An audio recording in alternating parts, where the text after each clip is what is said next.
欢迎大家关注新闻看点，我是李牧阳。今天是5月23号，星期六。连续几个周末，我们做了特别节目《病毒有眼睛》。节目推出之后呢，我们收到了网友的大量反馈，希望我们继续多做这样的节目。所以今天我们继续在这个特别的板块来谈疫情重的背后。我们今天要谈的是“一带一路”。截止到今天早上6点，在中国武汉爆发的中共病毒已经攻入了188个国家。全球感染总数高达530万6100多人，总死亡的人数是34万040人，死亡率是6.41%。目前这场瘟疫仍然在肆虐，整个世界依然动荡不安。梳理我们持续几个月的追踪报道，我们发现这场疫情当中有一个明显特征，就是病毒在针对共产党和所有亲共的国家、组织、机构和个人。仔细分析世界上遭受病毒重创的那些国家，还会发现一个问题：这个图谱竟然和中共推广的一带一路惊人的吻合，这是一个非常值得深思的现象。2013年呢，中共正式提出了一带一路倡议。一带一路其实就是陆地丝绸之路和海上丝绸之路的合并简称。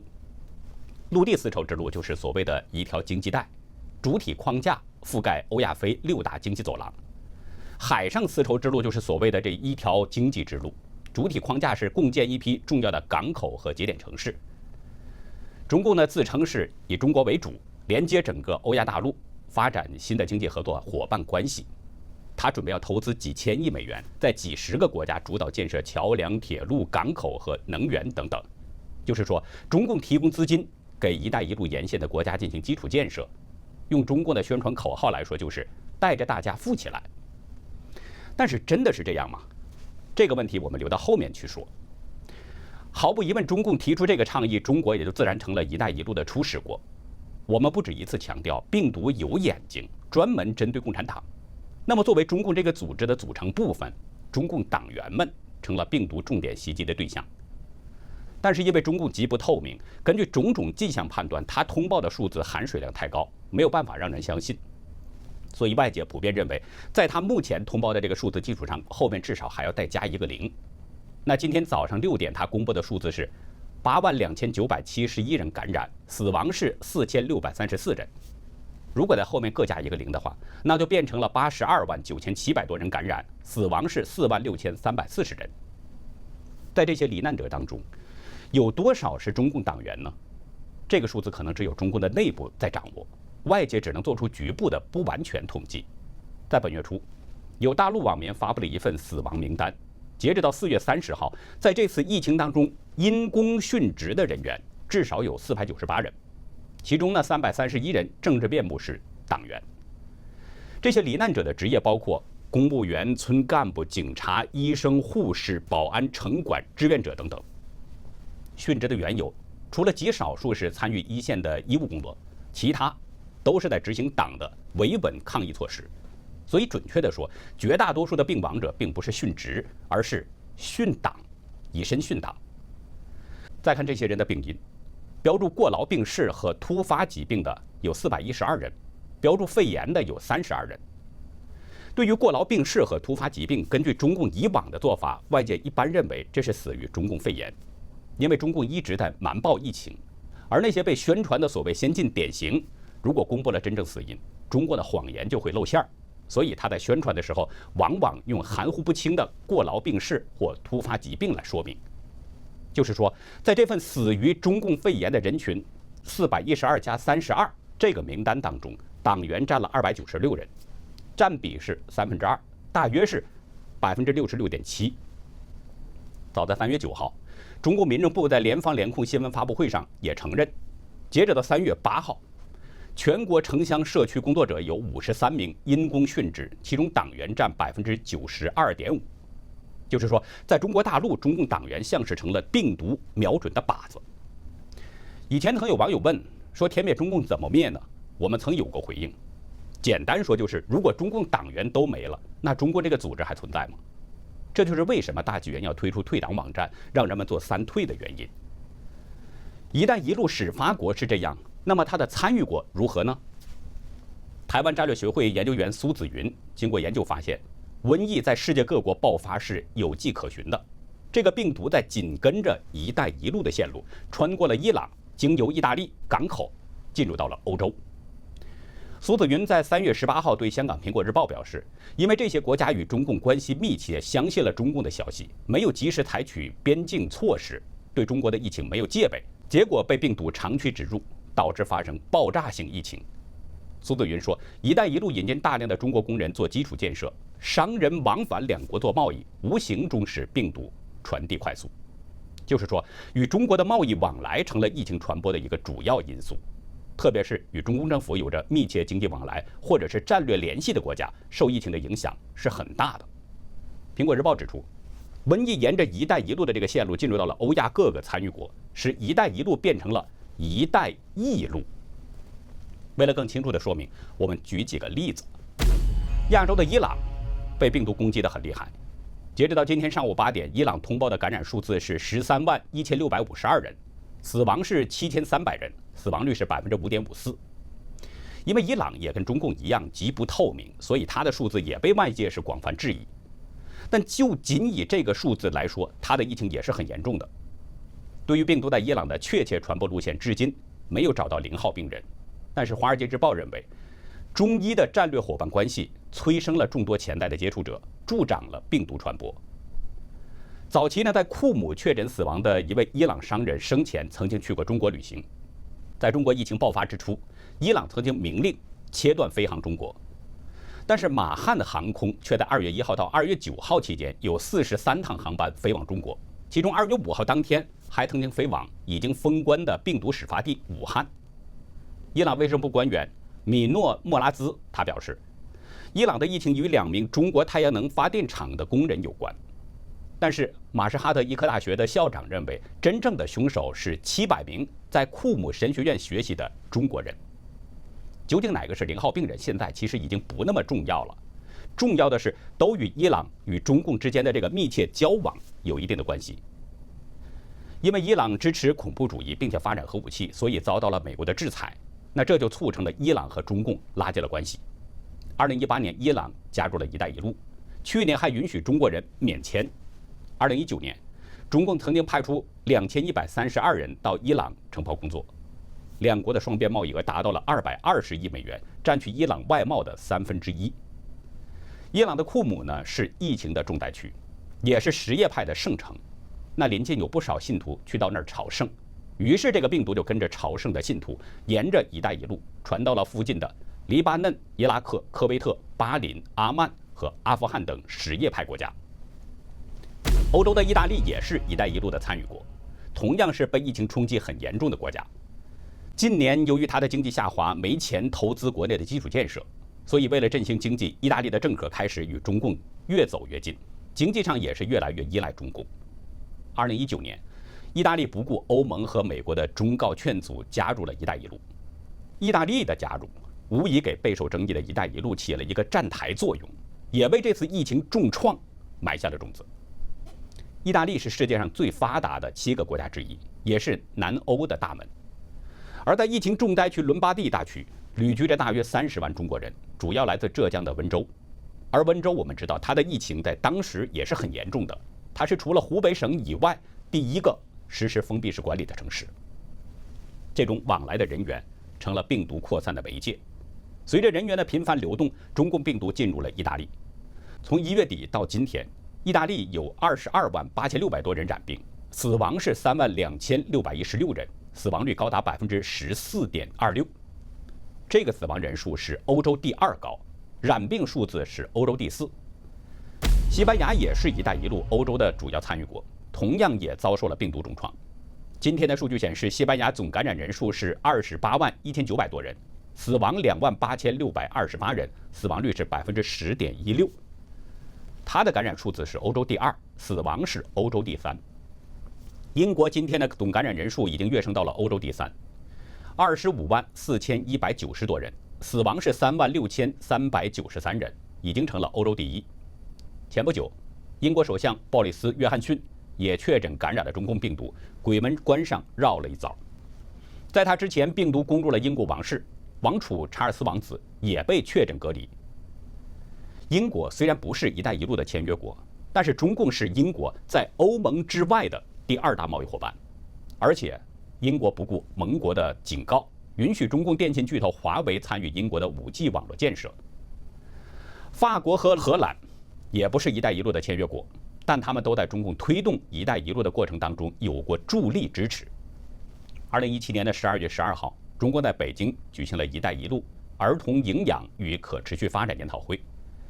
根据中共卫健委网上的资料，法国、荷兰等国政府和企业代表都参加了研讨会，而且在中共的文章当中，特意把与会的法国和荷兰这2个西方发达国家列在了最前面。就是说，中共把法国和荷兰当成了炫耀的幌子，这一定意义上是说，他们都在为中共推广“一带一路”起了站台捧场的作用。在今天的通报数据当中，法国总感染人数是18万2200多人，死亡是2万8289人，死亡率高达15.52%，这个死亡率是世界最高的。而它的染病人数在欧洲是排在第5位，死亡人数是第4位。荷兰的感染人数是4万4800多人，死亡是5788人，死亡率是12.89%。此外，瑞士、土耳其和俄罗斯等国也都是签署了“一带一路”协议或者是参与其中的国家。俄罗斯的感染人数已经跃升到了欧洲第1，高达33万5880人，仅次于美国。它的死亡人数是3388人，死亡率是1.01%。我们再来说说拉丁美洲。拉丁美洲在总共34个国家当中，有19个国家参与了中共的“一带一路”，占比是56%。因为贫穷，而且缺失医疗能力，所以这些国家面对疫情几乎是没有招架之力，那死亡率也是一样的高。例如厄瓜多尔就出现了尸横街头的现象。虽然巴西呢没有和中共签订这个“一带一路”的合作协议，但是大家知道，巴西把中共当成了世界第1大商贸合作伙伴。特别是在美中之间发生贸易战之后，因为互相加征关税，中共中断了对美国农产品的采购。这样一来，作为美国之外的大豆生产大国，巴西开始源源不断地向中共供应大豆。这一定意义上是说，巴西起到了帮助中共的作用。在今天的数据表上，巴西以33万2380多人感染而高居世界前列。除去不透明的中国和伊朗，巴西仅仅排在美国和俄罗斯之后。它的死亡人数是2万1116人，排在世界第6，死亡率高达6.35%。再说说非洲，在与中共签署“一带一路”协议的国家当中，非洲国家最多，有44个国家。中共病毒也是循着这个轨迹入侵到了非洲国家。就确诊中共病毒病例数量来看，截止到5月16号，前3个国家分别是南非、埃及和摩洛哥。南非确诊人数是1.44万例，埃及是1.17万例，摩洛哥是6741例。这3个国家都是“一带一路”的积极参与者。2017年，丝绸之路传统医药研究中心在摩洛哥的首都拉巴特成立，现任的首相萨拉德丁·奥斯曼尼本人就是这个中心的发起人之一。2018年，中非卫生合作高级别会议在国家会议中心举行，摩洛哥、南非、埃及都派出了代表参加。2019年8月，中阿卫生合作论坛在北京举行，摩洛哥卫生大臣阿纳斯·杜卡利为论坛涂脂抹粉。南非矿业论坛主席最近在推特上宣布，南非的经济已经因为中共病毒损失了数十亿兰特，兰特是南非的通用货币。苏泽云表示，中东及欧美疫情只是第2波，未来还会有第3波。而那些参与“一带一路”的第3世界国家，如柬埔寨、老挝和非洲国家，非常令人担心，因为他们医疗水平差，试剂也不够，随时会通过中国工人及其他“一带一路”的国家引入疫情，从而引爆全球第3波疫情。在这里呢，有一个现象其实是很值得一提的：54个非洲国家当中，唯一没有和中共建交的施瓦蒂尼，与疫情严重的南非，两国是邻居。它有109万人口，但是施瓦蒂尼只有202例确诊病人，死亡只有2个人。中共曾经不断地向施瓦蒂尼施压，但施瓦蒂尼一直不肯与中共建交，始终保持着同中华民国的邦交关系。在2018年联合国大会，还有2019年世界卫生大会上，施瓦蒂尼都曾经积极地为中华民国发声。去年初，施瓦蒂尼政府发言人对媒体表示，施瓦蒂尼不想服膺于金钱外交。那这其中，施瓦蒂尼王室不认同中共的价值观是主要的原因。我们通过上面这些具体的实例就可以看出，所有参与“一带一路”的国家或城市，没有不被中共病毒侵袭的。“一带一路”已经真正变身是“一带一路”，这不能不引起人们的重视，也不能不带给人们思考。为什么参与“一带一路”的国家疫情都很严重呢？“一带一路”有什么不好呢？这个问题基本上就回到了我们刚才前面留下的疑问。中共当初提出“一带一路”，最直接的动因呢，就是它要出口过剩产能，把铁路、公路等这些基本建设战略从国内推到国外。中国的产能早就超出了它自己的需求，这直接导致了它的经济在近几年开始减速。在没有办法开发出更多需求的情况下，中国把目光投向了国外，向外输出它的大量过剩产能，借口呢，它是帮助别的国家搞基础建设。但这只是表面，“一带一路”的背后还有着中共更深的目的。中华民国首任常驻世贸组织代表、前财政部长严庆章指出，“一带一路”是中共一石二鸟的策略。中国钢铁产品供给过剩，总产量相当于日本、美国和德国钢铁业的总和。“一带一路”就利用这些过剩的物资到发展中国家大搞基础建设投资，而中共用这种方式试图冲击世界领袖的地位。白宫前首席策略师班农对中共的“一带一路”有着独特的解读。他认为，“一带一路”的大胆之处就是将麦金德、马汉、斯皮克曼3种关于如何统治世界的地缘政治理论整合在一起，组成了一个完整的计划。麦金德呢，这是英国的地理学家和历史学家，他提出，谁控制了中心地带就是中亚，谁就控制了世界岛，就是欧亚地区；谁控制了世界岛，谁就能控制世界。马汉是美国的海军历史学家，他提出了控制海权的战略。马汉认为呢，谁控制了维护全球贸易的海道、要塞和运河，谁就能控制世界。斯皮克曼是耶鲁大学的教授，他认为环绕亚洲的海岸线比中心地带中亚更为重要，谁控制了海岸线，谁就能控制欧亚，谁控制了欧亚，谁就能控制整个世界。就是说，中共是把麦金德、马汉和斯皮克曼3个人的观点整合在了一起，从不同的方位和角度入侵世界，进而达到统治世界的目的。The most ambitious, the most audacious, the most aggressive geopolitical strategy in the history of man. They've taken all three at one time and combined it into one grand strategy. One Belt, One Road, Made in China 2025, and the 5G rollout. One Belt, One Road, all One Belt, One Road does is take the British East India Company model and just run it in reverse, right? Brits had a pretty good idea back then. They were smart guys. They go, all this treasure, all this resources, all these people. We're a tiny island. We can't do it all. But we'll farm it out to a company, and they'll do it. And the company had a pretty good strategy. We will go into the local elites and buy them off, right? They'll essentially work for us as partners. They'll be the junior partner. We'll use predatory capitalism. We'll lend them a bunch of money, which they can't possibly pay back, right? And then we'll foreclose when they can't pay back, and we'll control the assets.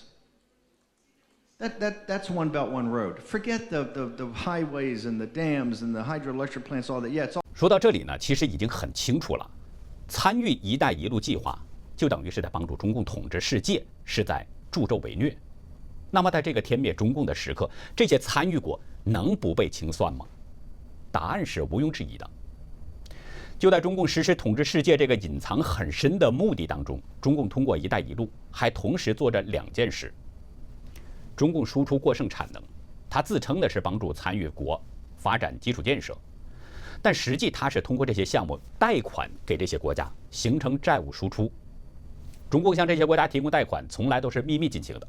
通常呢，他会要求以公共部门的资产作为抵押品。由于协议不透明，这很容易滋生当权者的腐败。比如前马来西亚的总理纳吉布，就是在与中共签署不透明的协议过程当中，被中共给拉下了水。纳吉布接受“一带一路”的协议，造价远远高于正常水平。他用马来西亚国家的钱支付给中共，反过来中共呢，再给纳吉布大量的回扣。就是说，那几部用大马的国库资金做了交易，肥了自己的腰包，却是大马陷入到了深深的债务陷阱。像马来西亚这样的国家，在“一带一路”参与过，并非一例。美国智库全球发展中心2019年3月发布的研究报告显示，“一带一路”的68个国家当中，已经有23个陷入到了债务困扰风险，其中8个国家有高度陷入主权债务的风险。巴基斯坦，这是中共的一个亲密盟友，有“巴铁”之称。中共在巴基斯坦呢修建了一条长3000公里的中巴经济走廊，就是铁路。这是中共对外吹嘘的“一带一路”的一个旗舰项目。但是2018年媒体爆出，这个项目让巴基斯坦债台高筑，不得不向国际货币基金组织求助。斯里兰卡在没有办法偿还中共的贷款之后，就不得不把具有战略意义的汉班托达港租借给中共，时间是长达99年。非洲的吉布提也是一样，因为无力偿还巨额债务，把港口的经营权转让给了中共。中共随后就派出军队和战机进入到当地，在那儿建了他的军事基地。在陆地向西扩展的必经之地，中亚5国，就是哈萨克斯坦、吉尔吉斯斯坦、塔吉克斯坦、土库曼斯坦还有乌兹别克斯坦，中共也是在这儿如法炮制，用债务陷阱来掌控和掠夺资源，比如煤啊、石油啊、天然气啊，还有贵重金属等等。纽约长岛大学经济系主任穆都库塔斯教授去年5月在福布斯撰文表示，中共“一带一路”的大举投资基础建设，表面看似乎是有助于参与国家建立健全基础设施，但仔细观察，他们只为满足中共制定下一阶段全球化规则的野心。欧洲的市场，它的先进技术，还有它的品牌以及它的资产，一直是都被中共觊觎。2008年的金融危机，这让中共找到了一个机会，它针对欧洲弱国急需外资这个特点，趁虚而入，对这些国家注入大笔资金，换取他们在国际法和人权等议题上的妥协。中共呢是用投资的方式，在欧盟国家不断制造和扩大裂痕，从中渔利。因为希腊发生了主权债务危机，中共就趁这个机会对希腊是大举投资，用金钱来换取它的政治影响力，并且还通过希腊把它的影响力传递到整个欧洲。短短的几年中，中共已经拿到了希腊最大的港口比莱埃夫斯港23号集装箱码头的特许经营权，时间长达35年，并且还接管了埃及这个重要的转运枢纽。几年下来，就通过这种入股和收购的方式，中共获得了不少欧洲的港口公司或者是码头，其中包括法国终端链接港口公司的49%股权，比利时安特卫普港口和泽布吕赫码头，土耳其的伊斯坦布尔康普特码头，还有欧洲门户之称的荷兰最大港口鹿特丹欧洲最大码头，以及意大利北部的地中海港口里亚斯特港。正是因为拥有了这些港口和码头，中共的这个“一带一路”才得以在欧洲实现了联通。同时，中共又使用它运用娴熟的这个惯用伎俩，用金钱换取政治影响力。在欧盟批评中共人权状况的时候，这些“一带一路”的签署国都表示反对，其中就包括欧盟的成员国希腊和匈牙利。我们就通过以上这些事实，能说病毒入侵这些国家是偶然的吗？还是那句话，病毒有眼睛。那接下来呢，我们跟大家分享几位朋友的来信。有一位曾经到美国留学的朋友，因为家里的原因，考虑到百善孝为先，于是回到了大陆，觉得这样呢能有一个照应。但是他在信中说，回国7年让他当了至少2次韭菜，割了他的资产，而且到处上告都求诉无门。说到这个问题啊，我们先讲2个事儿，也都是被中共迫害的。一个是湖南的一位退伍兵徐斌，他向我们爆料说，2013年湖南常德当局呢征收土地，其中包括他家周边的地块。当地政府曾经多次表明，征收范围是不包括他家的房屋的。但是2015年，当地政府勾结开发商，非法扩大征收范围，他家和周围不少村民都被纳入到了这个征收的范围。徐斌向我们爆料说呢，当局将他们赶出家门，并且用虚假的罪名把他们给拘捕，使用酷刑。徐斌本人就遭到了刑讯逼供，强迫他的母亲交出土地证和房产证。徐斌和他的母亲申诉控告，但是法院呢和常德政府也是勾结在一起，预设结果未审先判，目前这对母子无家可归。徐斌曾经在部队为中共卖命，但是现在却遭到了中共的迫害，被逼的是无家可归。这是中共过河拆桥又一个真实写照。另一个呢是山东临沂的冯小燕。冯小燕曾经是临沂的人大副调研员，4月28号因为在北京王府井散发传单，希望推动民主改革，被王府井派出所给拘留了，然后被送到了临沂第4精神病院。冯小燕呢遭到了各种毒打，并且还被剥光了衣服对她进行羞辱。之后当地政府官员对冯小燕一直拖到3楼住院部，把她和精神病人关在一起，并且对她强制用药。冯小燕的女儿向我们诉说，5月7号凌晨，她曾在病房以外用自杀相逼，要求见她的母亲。正在准备跳河的时候，幸好被路人给拦下来，救了下来，送到了北京路派出所，之后才得以见到母亲。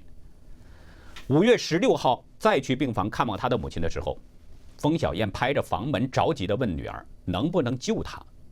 冯小燕告诉女儿，药物的副作用越来越严重地抑制她的理智和行动。冯小燕曾经是中共的官员，就因为推动民主改革也遭到了迫害。其实冯小燕遭受的这种迫害，我在法轮功学员的口中已经听到过很多次了。中共对法轮功学员的迫害比对冯小燕的迫害还要惨烈不知道多少。这2个事儿呢，大概就讲完了。这些事儿真真切切是发生在中国大陆，发生在中共的魔爪之下。所以呢，给我们写信的这位朋友说，他回国已经7年了，却越来越觉得不知道该怎么生活了。其实不是不知道该怎么生活，而是没法生活。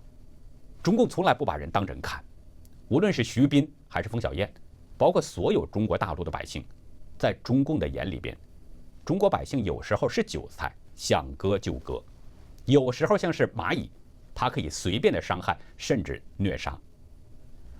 这位朋友在信中说呢，我真的对我曾经生活过但半信半疑的社会体制有了深刻的理解。他的父亲呢，在他很小的时候就告诉全家人，不从政不当兵，但是要成为一个有本事的人。现在他终于对这个家规有了一定的认识。他说自己每天都是努力的工作，基本不去吃吃喝喝，但是同事和朋友呢，却把他当成了生活当中的另类。他说曾经过惯了自由、有信仰、有原则的生活，回到国内这么多年，依然觉得不太适应，觉得有些格格不入，也为很多事情了解不到真相而有些失落。他说呢，一个偶然的机会，他通过 VPN 又能收听在美国曾经看到的节目了。他说这是一种真正的开心，也觉得有了一种求真相得到回应的寄托。他在信中向我们表示感谢，说新闻看点的真实播报让他在压抑的生活中呼吸到了自由的空气。尽管呢，他说每天只能在中午休息的时间看看新闻看点，但这已经让他很满足了。另外他还说，他的父母现在已经退休了，等着疫情好一些，他就带着家人一起来美国。还是那句话，如果能逃离中共的统治，那就赶紧逃离；如果实在没有办法逃离，那也一定要从思想上摆脱中共的束缚，把中共灌输的谎言给肃清，从内心唾弃它，远离它。另外呢，还有，如果曾经加入过中共的党团队组织，最好能声明退出来。大纪元有一个专门的退党网站，大家可以去那里做一下声明。可别小看这个动作，这可是真正的在与中共邪党划清界限，摆脱关系。具体原因，退党网站上有详细的说明，大家可以自己去阅读。在这儿呢，再跟大家分享一位朋友的来信。在5月5号的节目中，我们曾经读过一封澳洲的杨老先生的来信，他其中呢讲了澳洲政府是怎么样重视人权生命，讲到了澳洲的社会福利有多么的好，并且还讲到自己转变的一个过程是怎么从一个老毛变成正常思维的。那次节目之后呢，这位杨老先生又写了一封信，送到了大纪元的澳洲报社，请他们转给了我们。杨老先生在这个第2封信当中说自己是流着眼泪写的这封信。他在信中表示呢，自己平时不太看视频下方的评论，但是那次节目之后，杨先生的一位朋友给他打电话，说快去看看李牧阳下边的评论吧，好几百条，好多是写你的。于是杨先生整整看了4个多小时，他说自己又兴奋又感慨。第一眼看到的评论呢是，主持人李牧阳先生声音好听，发音准确，温文儒雅，看他如沐浴在冬日的阳光下。杨先生说，我不会奉承人，从小不会，但这位网友的评论，他说出了我的心声。杨先生写道，平时我最喜欢看的是新闻看点和年代向前看。他说，我是陈宁官、王浩、明居正的粉丝，不过年代向前看结合了10几个名人的集体智慧，而李牧阳的节目竟然是他一个人。杨先生还注意到一点，在李牧阳的节目开始前半个多小时，大纪元新闻看点就挤满了人，多达1万多人，黑压压一片上万人，是什么阵势？一天下来40-50万观众，订阅量已超40万，几乎和年代有一拼。谢谢李先生了。其实杨先生对牧阳的这个过奖了，新闻看点做的还远远不够，而且呢，也不是牧阳一个人在做，您只是看到我一个人坐在镜头前，实际呢，在我身后还有不少同事是一起合作的。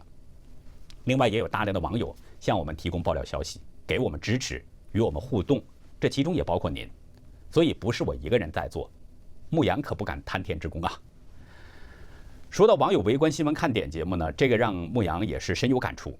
我们在节目播出之前啊，的确每次都有很多朋友在等候。我有的时候也会跟在线的朋友进行一些互动，跟大家聊上几句，但更多是我们的同事在管理。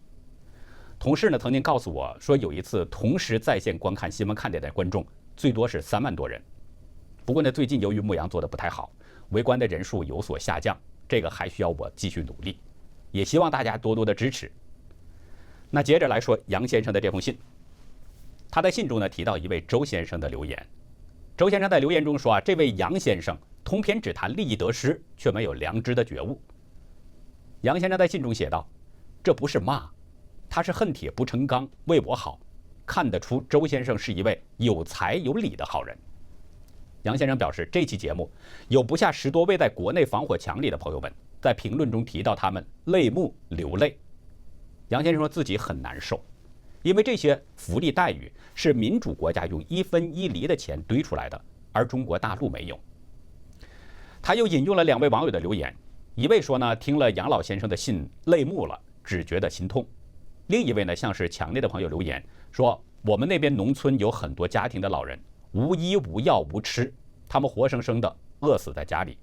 农村人学识短，也确实是无奈，最后只有靠老天爷找个风水宝地安葬老人，希望保佑家族兴旺，财运亨通，来抚慰心中的悲哀与无奈。心痛流泪，谢谢民主国家，让我看到了人性最美的光辉。中国人加油，台湾加油，香港加油。写到这儿呢，杨老先生特别加了一句，对不起，这封信我是一边哭着一边写出来的。看了网友的留言，我看到了希望、良知和觉悟。随后杨先生讲到了自己刚到澳洲时的一些见闻。他是30年前去的澳洲，有一天呢，他随手把这个烟盒扔在了绿化带的小丛林当中，被一个澳洲人看到了。当时杨先生呢并没有离开，那个澳洲人就不动声色。杨先生刚一离开，那位澳洲人就悄悄地捡起了那个烟盒，扔到了垃圾箱里面。杨先生说，当时自己感到无地自容。有一次呢，在悉尼火车站前边，他说有20多个人都在等巴士，无论男女都是自动的排成队，很有秩序。杨先生前前后后、左左右右就找，发现旁边没有红袖章在维持秩序。还有一次，也是很多人在等巴士，还有7、8个背着书包的小孩子，大约也就是11、12岁的样子。他说这些孩子呢站在那里一动不动，先让别人上车，等其他人都上了车，这些孩子当中的男孩又让小女生先上车，最后男孩子们才悄悄地上了车。杨先生说，想到这儿，不能不让我想到了中国的情况。他说赵紫阳主政的时候，中国刚刚是开始改革开放。赵紫阳第一次出国，主要是去访问民主国家，他看到国外的城市整齐、干净、文明，印象很深刻。回国后，赵紫阳就让国内大城市的红袖章大妈们扫街、扫垃圾。可是这股劲儿只热乎了几天，就慢慢冷下来了。杨先生表示，赵紫阳哪里知道，这哪是1、2天就能砸出来的呢？杨先生发出了疑问，让中国民主真的要再等100年吗？他说100年前，八国联军在租界修了铁路、医院、下水道，实行警察制，这到底是侵略还是给我们带来了文明和进步呢？香港反送中，广东、福建、黑龙江等各地的民众纷纷在这次疫情当中要求西方来设租界，这究竟是为什么呢？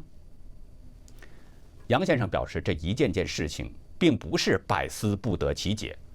他说，在中国的历史上，从来没看到这么坏的社会，动不动就抓打杀，民心民风被败坏到极度的恶劣。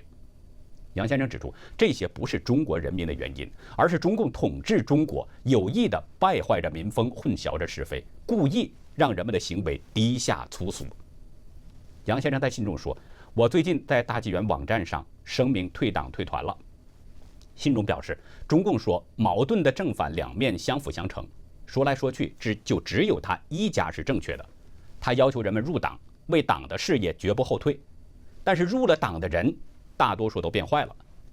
他说呢，入党前可能是个好人，入了党就坏了，坏人入党更坏。杨先生在信中说，没有入党的千万不要入，入了党的赶快退出来，退了党的想办法走出国。他说，大事当前，什么事儿都没有打倒中共这个事儿大。那好，以上就是今天节目的完整内容，感谢您的收看，再会。